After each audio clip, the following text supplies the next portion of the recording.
My daughters gave me Valentine's today for Valentine's Day. So I'm wearing their little hearts here on my arm. Dave's doing that so you can flex with the camera because now in the comment section, I hit a little bicep shot here. Oh, Dave's getting jacked again. Holy crap! You still got it. I'm in the best shape of my life from my heart surgery.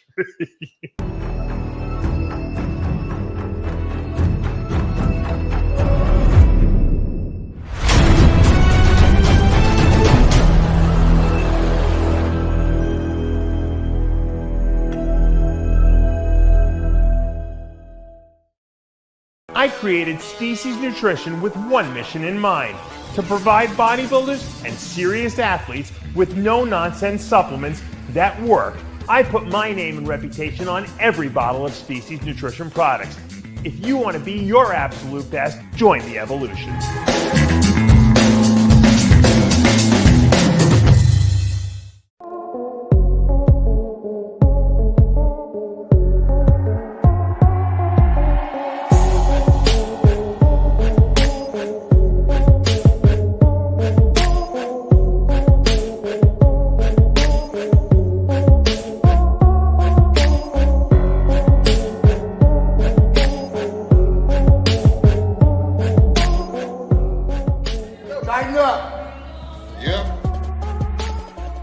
Hey, this is the Game Triple H from the WWE. You're watching RxMuscle.com, the truth in bodybuilding.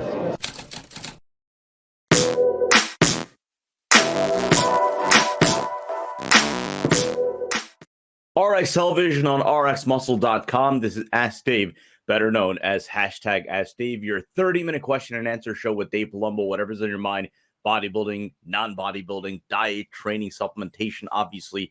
The Arnold Classic just 3 weeks away. It is all on the table as we now bring in Dave Palumbo. Dave, we're figuring it out for the later part of this week. Full disclosure, we're recording the show on Tuesday, but we are targeting for Thursday to have our first pre-Arnold Classic Iron debate, get some of the brightest minds in the industry, talk about some of the topics heading into the Arnold Classic weekend. But we just got confirmation, Dave. Again, this is Tuesday, so the show's going to air Wednesday, but we just got confirmation that the Olympia, here, let me just pull it up real quick. The Olympia just making the announcement that the 2023 Olympia is going to be November 2nd to the 5th. Again, it was already confirmed on Olympia weekend that it's going to be in Orlando, but so we have the dates, venue set, obviously. Actually, the actual venue, that is not confirmed, but it is going to be in Orlando, and it's going to be November 2nd to the 5th. And the good news is, the question is, will we have Dave Palumbo in attendance? I was just going to say, the good news is, if I'm alive, I'm going to the Olympia. Wow, yeah, so grim. If I make it through my heart surgery and I'm intact and my brain still works, I will be there. Yeah, I think my wife wants to take the kids to Disney, so it'll be like a dual trip. You know what?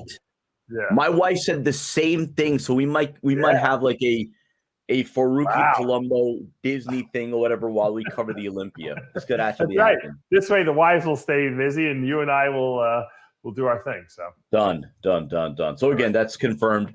November 2nd to the 5th in Orlando is the Olympia. Dan Solomon did post something on his Instagram story earlier in the week about a venue that, again, I'm not sure exactly. It didn't look like the Orange County Convention Center, the one from a couple of years ago, the last two of the last three Olympias. So we'll see what they have up their sleeves. But again, at least that part is confirmed.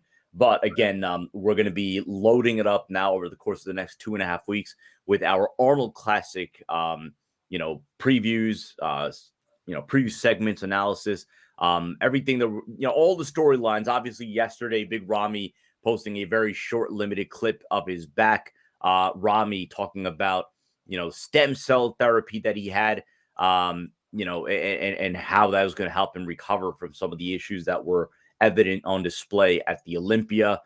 So again, a lot of compelling storylines, obviously, with Ramy. Could he bounce back?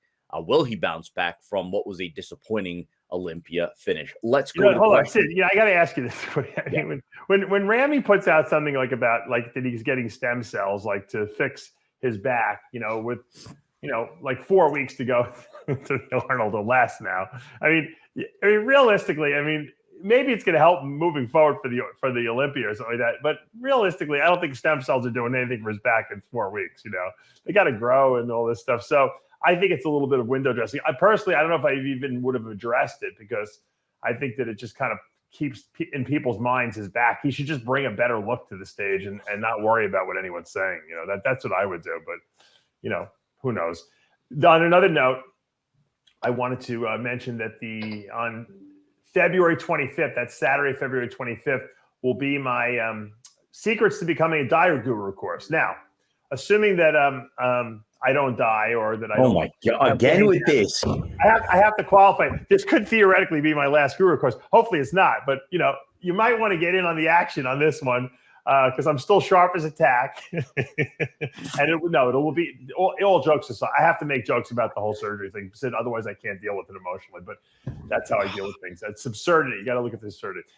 The truth is, on Saturday the 25th, it will be from 9 a.m. Eastern Standard to 6 p.m. with an hour for lunch. It'll be recorded, which is great. So when you sign up for the course, not only do you get my 100-page book that I wrote with all my protocols in there, not only do you get me for 8 hours that day, lecturing you and educating you how to be a diet coach, understanding diet, writing diets, nutrition, protein, fat, carbs, micronutrients, minerals, trace metals, antioxidants, essential fatty acids, and of course supplements. And then of course the big part of the course is performance enhancing drugs, how to use them, set up cycles and all that stuff, and understanding how they work.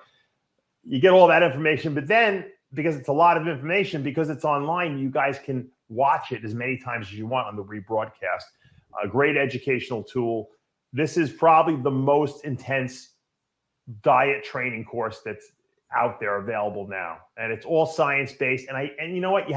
You don't need any experience whatsoever. You can have no knowledge, or you can have a lot of knowledge, and I promise you will still walk away saying, wow, I learned so much. So if you are a diet coach out there, or you're looking to become one, this is a great course to either educate yourself more, or to actually get the education necessary to be a good coach.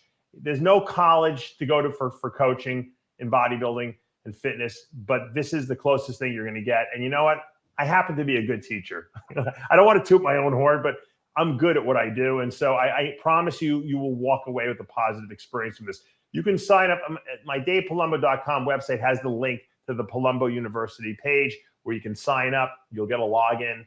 And then on the 25th, on Saturday at 9 a.m. Eastern, I'll see you guys. The spots are unlimited, so it's not anyone can see it. But usually, I suspect this will be a smaller class. Usually in the winter, we get smaller classes, but maybe because it might be my last one, it might be big. I don't know. The great thing is that you can ask as many questions or as little questions as you want. Some people just like to watch and listen. Other people ask a lot of questions. It's a great learning interface. Check it out. So let's go to our questions again on this show. The first two questions from the Dave Palumbo Experience app. First question, training related. I've been doing progressive overload training for the last 6 months or so. It seems like I continue to increase my strength on some movements still, but I never got a phase of maintaining or slowing down. At what point should one slow down and when to return back to progressive overload training? Can you expand on that? Training is very instinctual, and the term progressive overload, really, we have all these technical terms in bodybuilding. It just means constantly increasing the weight or the intensity of the exercise. And really, that's what you want to do all the time, if you can do it. The problem is usually what happens is you do hit a plateau, or maybe you get injured. So I always tell people, push as long as you can push and make progress. If you feel stale, or you feel like your strength is not there, then you kind of, taper back a little bit. And it's really instinctual. So, if you're making good progress, and you've gone 10 weeks in a row with increasing your weights every week, or increasing your, rep number, intensity, whatever you want to, define as progressively overloading what you've already done. There's no sense in stopping and saying, okay, we're at week 10 now, we're not going to do anymore, we're going to switch to something else. No, keep pushing your body. Make as much progress as you can until you plateau off. And then if you want to change things up a little bit, maybe change the exercises a little bit, give yourself a break for 2-3 weeks in terms of, pushing maximum weights, and then do it again. As long as you're in an off-season scenario where you're eating plenty of food, you're getting enough sleep, your body weight is up, you should be able to continue to lift heavy. It's assuming you're taking enough days off per week, and you should never train more than 5 days out of the 7-day week. you always want to get at least 2 days off from weight training. So assuming you're doing that properly and you're growing, keep growing. Don't limit yourself. Don't say, okay, 9 weeks is up. I got to stop because according to so-and-so's protocol, at 9 weeks we switch. No, don't switch. Why? You're making good progress.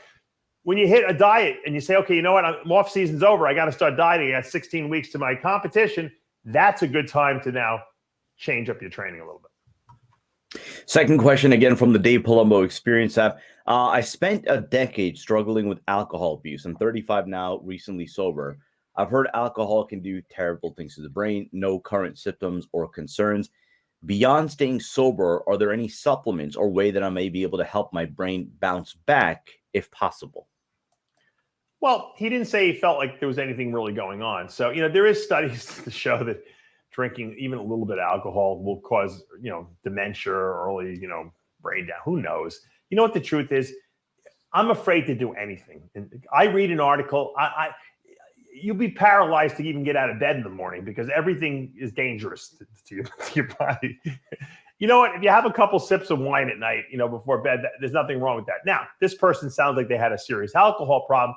That's not good for building muscle for sure. Forget about the brain. Forget about, the liver. We know that that's not good for that. But from a muscle building standpoint, you should be happy you didn't sabotage your gains. And if you did, you're not drinking now. Don't worry about it. Is there anything to do to reverse what happened? Well, assuming your liver is fine and you've had ultrasounds, whatever, and there's no damage, then don't worry about it. I'm a big advocate of liver care, supplements that like my liver stable. It's not really mine. I sell Bill Llewellyn's liver stable product on my DavePalumbo.com website. I really like it because it's got, ingredients in there that help the liver to detoxify itself much better. Milk thistle being one of them, N-acetylcysteine. So there's supplements in it that help detox the liver, and that's something you can absolutely take. There's nothing wrong with that. But the great thing about the liver is it's very regenerative. So if you did do some damage, it probably will repair itself, assuming you're not drinking anymore at a heavy level. Now, if you destroyed some brain cells in your brain, neurons in your brain, which are the brain cells, they're dead. So there's nothing you can do about it. Assuming you're thinking cognitively well now, then it's not going to get worse.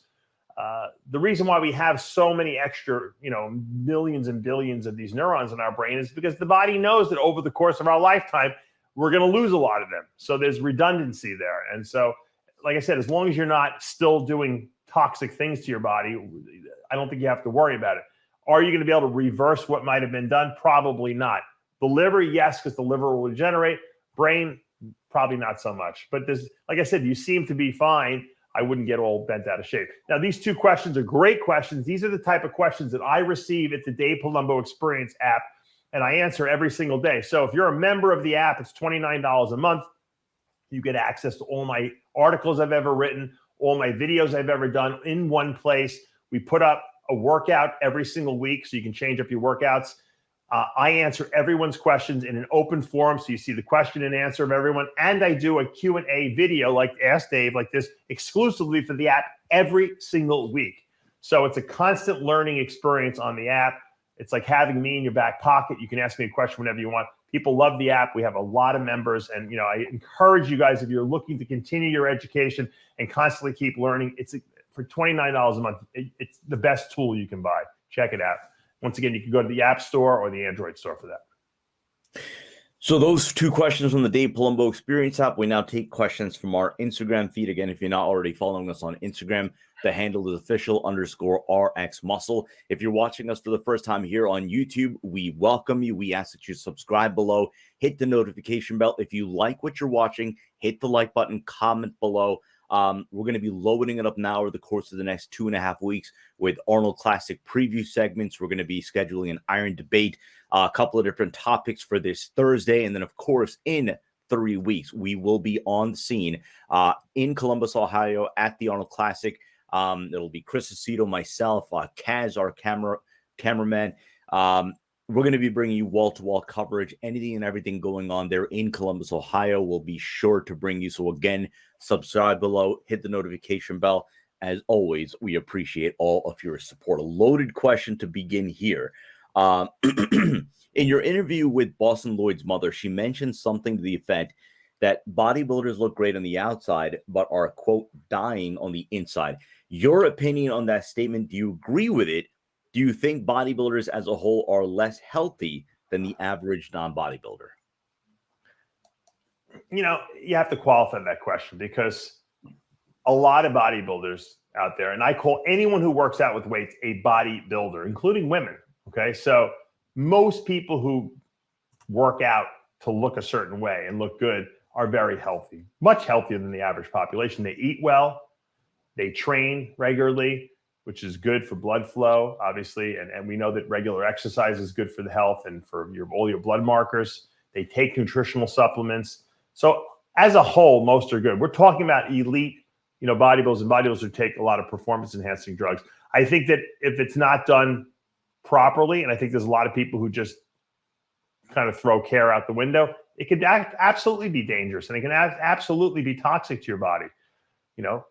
That's why I don't really advocate many orals to bodybuilders, because the oral anabolic steroids are the most toxic, because they're constantly being processed by the liver every single day, whereas long-acting injectables are not quite as toxic. Once again, if your blood pressure is high, that's not good for your heart. It's not good for your kidneys. If you're doing stupid things, with taking too many drugs and creating toxicity in your body, that's not good for your body. Obviously, it puts a lot of strain on your kidneys. So obviously, bodybuilding to an extreme where you're doing dangerous things is going to be unhealthy. And I think that's what she was talking about. She was talking about the people that there's guys out there that look incredible physique-wise, development-wise, who are competing, but they're not worrying enough about their health. And I think that was the message she was trying to deliver. Look, you can still be healthy and you can still, bodybuild at the same time. They're not exclusive, and if anyone can learn anything from the passing of her son, Bostin, my friend, it was that he didn't need to do the extreme things he did. He still would have looked good, and he knew better. And he, even when he advised other people, he never told people to do the crazy stuff he was doing. He just had this, desire to test out the limits on his own body. And I don't know why he did that, but that was him. So the take-home message is that if you're going to bodybuild and you're going to take performance-enhancing drugs and compete at an elite level, at least educate yourself. Go for your health checks. I could have very easily have just never gone for a health check. And number one, I would have never known I had thyroid cancer, which I had removed 2 years ago. I never would have known that I had an enlarged aorta that I need to get fixed now, which could split and I could die in the gym, like what happened to Bostin, if I would not have addressed it. So these are, there's responsible bodybuilding, and then there's irresponsible. If you're going to push your body and you're going to do the extremes and move it to and push it to the extremes, then you're going to have to check to make sure the basics, blood pressure, heart, kidneys, basic blood work, everything is in order. Okay. Blood sugars. And if you check all the variables, and I've given you there's no unknown variables that we don't know about that one. We know the variables now, and we know how to check them, and they're really easy to check. If you keep everything checked out, then you're not going to get caught by surprise. I mean, if Dallas McCarver had gone for a cardiac CT scan, he'd be here today, because they would have gone in there and put a stent in his body, and then he would be alive. So there are ways to do things the safe way, and that was her message. She wanted to deliver that message so that she doesn't see any more unnecessary deaths. We were just talking about PRP, right? So, yeah. So, I mean, obviously Big Ramy getting stem cells, and,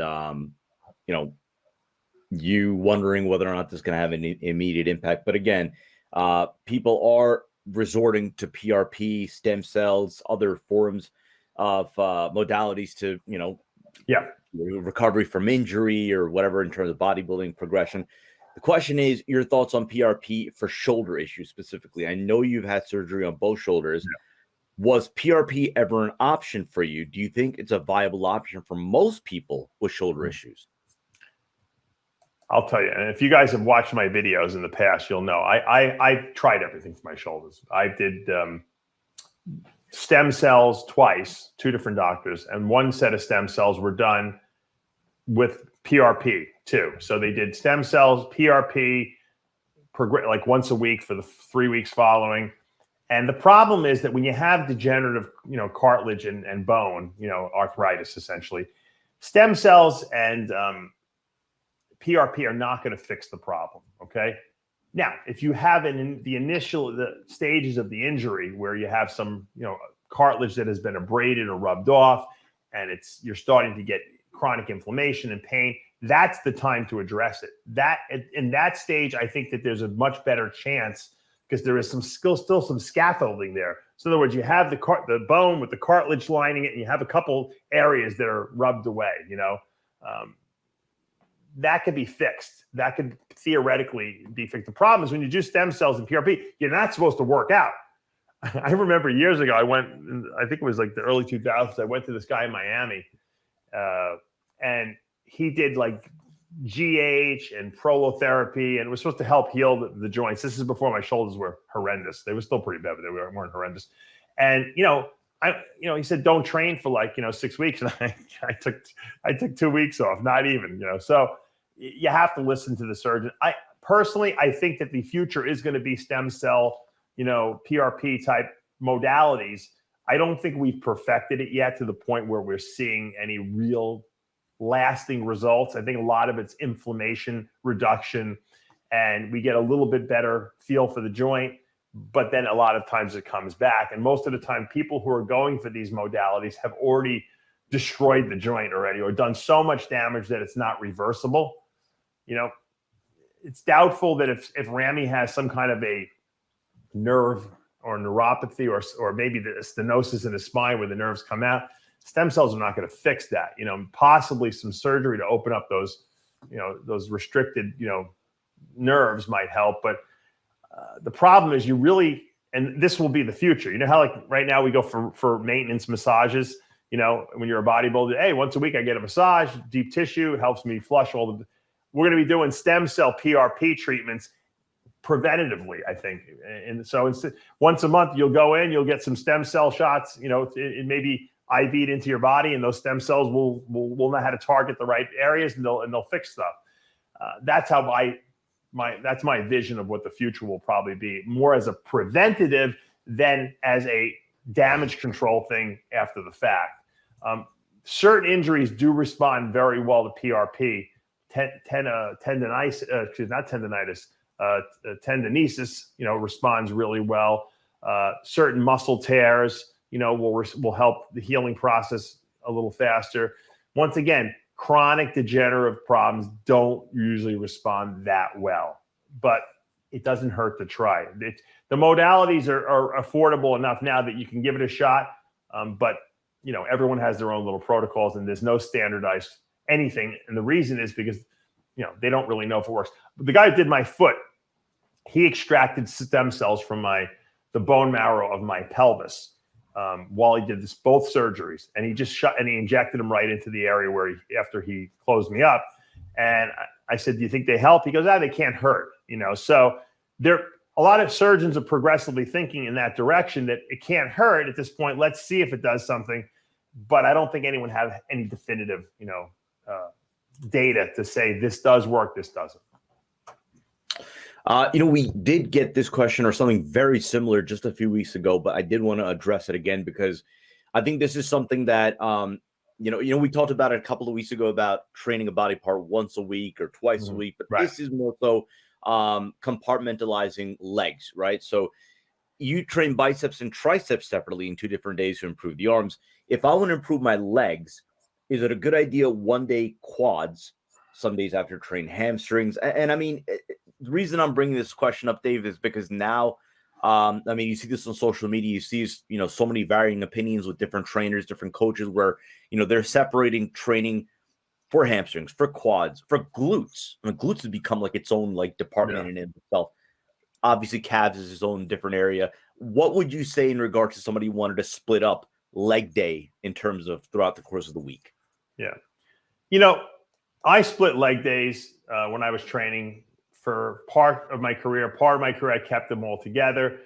And I didn't see that much of a difference. When I would get to contest prep, a lot of times I would do an extra hamstring day where I would maybe just do some stiff leg deadlifts and maybe a couple sets of curls. Not a lot of volume, though, just maybe to get a little extra.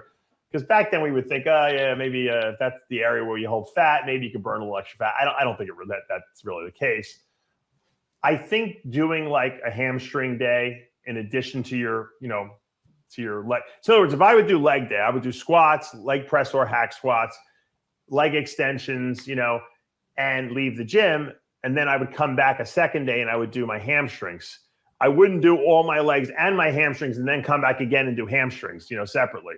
Now, obviously, when you're squatting and lowering the weight and you're doing leg presses, you're using your hamstrings too. So there is some redundancy, but if I was going to split the hamstrings off, I wouldn't do hamstring curls and then come back and do them again later in the week. So yeah, there's nothing wrong with, you can split them. Sometimes I feel though that people that have weak legs, they're better off not training them twice a week, because usually if a body part is weak, it means one of two things. Either you don't recover well from that body part, which means you don't want to overtrain it, right? You want to train it less, or you just can't feel the body part, in which case sometimes doing an extra day does help, because you're focused only on, like if you have weak glutes and hamstrings, if you do hamstrings and then you do a little bit of glute, contraction work where you're not doing crazy heavy weight, but you're just kind of getting that mind muscle connection.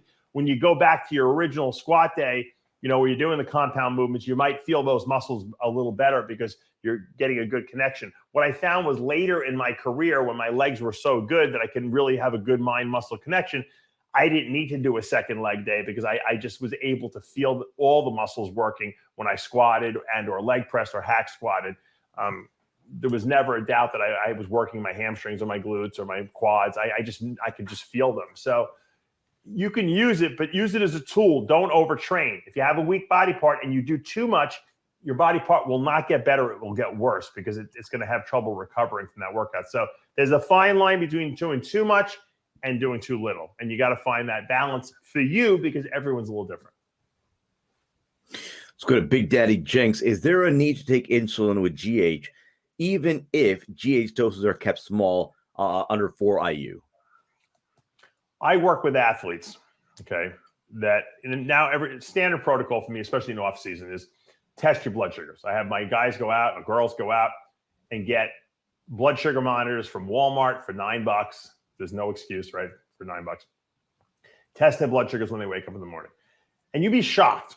I have people that on no GH, on no drugs, that have high blood sugars in the morning because they're eating a decent amount of food and their bodies just can't produce enough insulin.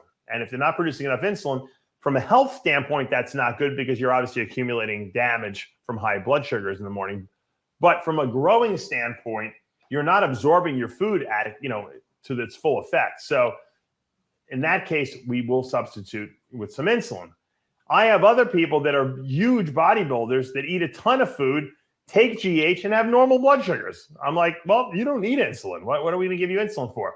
At least not a long-acting insulin. Now, whether we want to put a short-acting insulin, a fast-acting insulin in a couple times a day to really accelerate muscle growth, in people who have super crazy fast metabolisms, that might be a good idea, because it helps them absorb their food better, more efficiently. For people who tend to get fat easily, or who do put body fat on in the off season, a lot of times taking insulin makes them look like a bloated, disastrous mess. And it just makes it harder when we have to diet them for shows. So there's no knee jerk. Yes, this is, in this case, we use it. In this case, we don't. You got to go by the person and go by their blood sugars and go by their metabolism. And that's when I make a decision as to what I want to use or don't want to use with a client. And this is stuff we talk about in the Dave Palumbo experience. We talk about in Dave Palumbo experience, but we also, in the Diet Guru course that I teach, this is one of the big topics. We talk about insulin and when do you use it? When do you not use it? Do you use a long acting? Do you use a short acting? And how to know with each bodybuilder what type to do. Let's go to M. Keta. What should we look for in a fish oil supplement dosing? What doses of DHA and EPA do you recommend? Yeah. One of the things, you don't have to be a super scientist with this. If you're taking fish oil, it will have the right ratio of EPA to DHA. You don't have to go looking. They don't sell EPA, DHA separately from fish oil. Fish oil itself has EPA, DHA in it. And you don't have to worry about that. What I find is that about 3 grams of fish oil per day in supplemental form is usually ideal. And I usually combine that with about 2,600 milligrams of evening primrose oil, which has the good omega-6, not the bad one, the good omega-6 GLA in it too. And if you get those 3 together, okay, the GLA with the EPA, DHEA, omega-3s and 6s, you're going to get what your body requires from an essential fatty acid standpoint. And that's why I combine evening primrose oil and fish oil in Omega-Lyze. In addition to, we put also palmitoleic acid in there, which is an omega-7 fat, not essential, but really good for insulin sensitivity and reducing inflammation in the body. We probably at Species have the most comprehensive essential fatty acid supplement on the market because I know what needs to go in there and I'm not afraid to spend a few extra bucks. No one wanted to mix a plant source of fat, primrose oil, with fish oil, which is an animal source of fat, because they say the vegans won't use it. I said, I don't care. I'm selling it to my audience. This is what we need. So I got a company and they made it for me. No one else sells that combination. You'll never find it anywhere else. So it just makes it easier so you don't have to go sourcing different. You don't have to take a bottle of primrose oil and a bottle of fish oil, and it actually comes out cheaper if you take mine. So that I did the work for you. You don't have to worry about essential fats. Everything is in there. You take 3 pills twice a day with meals and you're done. Each bottle's a month's supply and it makes it super easy. The reason I did that is because no one understood essential fats. No one understood how much to take of the stuff on a regular basis, in all these different bottles. And so when I realized that people were grossly essential fatty acid deficient, I said, you know what? I'm just going to make a supplement to make it super easy for people. And guess what? You take that product, I guarantee you, your bad LDL cholesterol levels will come down, and your C-reactive protein, which is a measure of total body inflammation, will also come down. And that to me is more powerful than taking a prescription drug. And that's the reason why the government, the FDA, the Food and Drug Administration, and that's why they have okayed pharmaceutical fish oil now. That you could actually get a prescription for fish oil. You won't get the evening primrose oil, but you get a prescription for fish oil. Why? Because it works. They wouldn't make a prescription version of it if it didn't work, And so it's a very powerful tool to use. It's so powerful, matter of fact, that prior to surgery, like before I get my heart surgery, I have to stop that product 2 weeks out because it will reduce clotting of your blood, so much so that you can actually bleed while having surgery. So you don't want to take it while you're having surgery because you want to make sure everything clots properly. And that's why when I take Omega-Lyze, I feel very confident I'm never throwing a clot. Even with all the COVID going around and everything like that, everyone's very vulnerable to miniature or micro clots, they call it, nano clots. If you take this product, okay, you're not going to have to worry about it, especially if you combine it with like V-Mineralize, which has vitamin E in it. Vitamin E plus those essential fats will never allow your blood to spontaneously clot. Let's go to, but how are we on time right now? I know because we, again, we're full disclosure. 6 minutes. You like my little hearts for my, hold on. My daughters gave me Valentine's today for Valentine's Day. So I'm wearing their little hearts here on my arm. Dave's doing that so you can flex with the camera because now the conversation. I just want to hit a little bicep shot here. Oh, Dave getting jacked again. Holy crap. You still got it. Man. All right. My mission in life now is not training for bodybuilding shows. It's training for my next surgery, basically. So I'm in the best shape of my life for my heart surgery. No, the reason I'm asking is because we could do anywhere from 3 to 5 questions depending on the time span. Go ahead. Yeah, all right, here we go. Great physique fitness. T3, safe to cycle on and off year after year while competing? Yeah. I mean, the great thing about thyroid hormone, it's on a really, really simple feedback loop. If you take T3, which is the active thyroid hormone, okay, the T3 you're taking is going to tell your hypothalamus, don't produce any more signal, which is going to shut down the pituitary's production of TSH, thyroid stimulating hormone, which means your thyroid gland is not going to be producing thyroid hormone, okay, because you're taking T3. Once you stop the T3, that signal, that negative feedback loop to your hypothalamus will shut off. And your body will say, wait, there's no more thyroid hormone. Hey, we got to turn the thyroid gland back on and make some more thyroid hormone. And then you'll start producing T4, which will convert to T3, and then it continues. So as long as your thyroid gland works, you're not going to damage your thyroid gland by starting and stopping thyroid hormone, okay? And the danger with thyroid hormone is you just take too much too fast, and that's not good for if you do that with anything. But assuming you ramp up your dose and ramp it down, your body will turn itself on and off. The problem is every once in a while, you get someone who takes thyroid hormone. They do fantastically well. They lose a lot of body fat. They look good. They feel good. And then they stop it. And all of a sudden they feel terrible. and they go for tests and they find out that they had no thyroid function, and they think that the thyroid hormone they took shut down their thyroid permanently, when what really happened was they were hypothyroid already. They kind of got used to it. They didn't even realize they were low until they realized when they couldn't lose weight and they started taking T3, all of a sudden they started losing body fat again. And so they kind of diagnosed themselves by taking thyroid and then stopping it and going to the doctor. So if you want to really know what's going on before you take thyroid hormone, go get your thyroid tested before you even start taking a dose. If you're low to begin with, then you know you're going to be low after you go off it. So I don't think I've ever seen a person be low prior, be normal prior, take thyroid, and then it doesn't turn back on. Never happens. Okay. So it's pretty safe to do. Robert Franklin, if I'm trying to lower my cholesterol, is it a good idea to cut out red meat?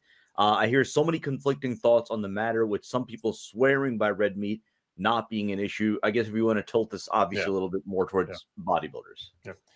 Yeah. Even I hate to give praise to the American Heart Association and all these these government agencies, but even the American Heart Association admitted, it must have been about 5 to 6 years ago, that saturated fat doesn't increase LDL cholesterol. They finally admitted it. It wasn't fat doesn't increase it. They didn't go as far as to say carbohydrate ingestion does, but we know that sugars and carbs increase LDL cholesterol way more than fats do. So eating fat doesn't, it's like the old saying, if you eat fat, you're going to get fat. Fat doesn't make you fat unless you eat excessively large amounts of it, because insulin is what makes you get fat, right? Because it makes you absorb stuff.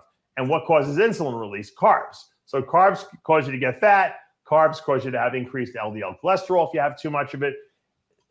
Inflammation in your body causes that. So yeah, you could eat red meat. It's not going to increase your LDL cholesterol. However, eating too many grams of carbohydrates will. And that's a known entity. And you know what? Unfortunately, for some people out there, and I hate to say this, there's a genetic component to cholesterol, meaning that you could eat the most perfect diet, you can take impeccable care of yourself, and you might have super high LDL cholesterol, which is the bad cholesterol carrier. Why? Because your mom had it, and her father had it, and his grandfather. It's genetically inherited. And unfortunately, for those people who have very high LDL, a lot of times with those people, you find blockages and calcium buildup in their blood vessels, specifically the coronary arteries, and that's dangerous. So in those people, while I hate statin drugs, those people probably should take a statin, because you know what? There's a genetic defect. There's a mutation in one of their genes that doesn't allow the processing of cholesterol properly. And in those people, it's dangerous, and they could be prone to get heart attacks and blockages in their coronary arteries. So those people, they have to do something about it. And I think but that's a rare amount. That's a very small percentage of the population. For most people who have like what we call temporarily elevated LDLs, a lot of times it's diet related. A lot of times I'll put people on Omega-Lyze and I'll put them on Fiber-Lyze, because fiber binds up LDL cholesterol and gets it out of the body. And that alone fixes the problem, along with putting them on a good diet as well. So I always tell people, take the nutritional supplement approach first, try to correct those LDLs if they're still excessively high. Like I have people, they're on a perfect diet, perfect supplements, and they still have a 200 LDL level, which is ridiculous. It's double what it should be. It's not their fault. It's genetic. Take a couple of more questions. Black belt bodybuilding. If the kidneys are slowly becoming damaged over time by high blood pressure, would that reflect in your creatinine? Yeah. More than likely, you're going to see your creatinine start to creep up and up and up. The problem is that you don't really see super high creatinine levels until the kidneys have been, I wouldn't say permanently damaged, but damaged, and to enough where they're inflamed and they're not doing their job properly.